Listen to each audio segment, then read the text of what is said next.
আসসালামু আলাইকুম। আপনাদের সাথে একটা বিষয় শেয়ার করি। গত বছর আমি আর আমার ছোট ভাই রাস্তার পাশ থেকে 2টা কলা গাছ এনে রোপণ করি। তো কলা গাছ অনেকটা বড়ই ছিল, যার কারণে হয়তো আমরা 2 ভাই ভাবছি যে হয়তো কলা ধরবে না। তো আল্লাহর রহমতে 1 বছর পর 2টা কলা গাছেই কলা ধরেছে। এই যে একটা দেখা যাচ্ছে, আর আরেকটা আপনাদের দেখাচ্ছি, 1 মিনিট। এই যে এই হচ্ছে, ওই যে আরেকটা দেখা যাচ্ছে। তো পরিশ্রম করলে পরিশ্রম বৃথা যায় না। আল্লাহর রহমতে 2 ভাই কষ্ট করে কলা গাছ রোপণ করছি, সেটার ফল আমরা পেয়ে গেছি আলহামদুলিল্লাহ। আর আরেকটা বিষয় হচ্ছে, পরিশ্রম মানুষকে ঠকায় না। আপনি পরিশ্রম করলে ওটার ফল আপনি পাবেন।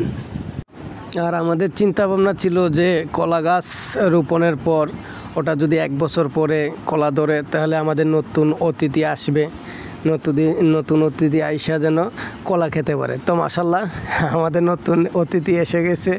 হ্যাঁ, কিছুদিনের মধ্যেই উনি কলা খেতে পারবে আলহামদুলিল্লাহ। অ্যাকচুয়ালি আমার মেয়ের কথা বলতেছি। আমার মেয়ে প্রায় 6 মাস 7 মাসে পড়ছে। ইনশাল্লাহ এখন আল্লাহর রহমতে ওর রিজিক তো কলা খেতে পারবে। আপনারা আমার মেয়ের জন্য দোয়া করবেন যেন ওরে আল্লাহ নেক হায়াত দান করে।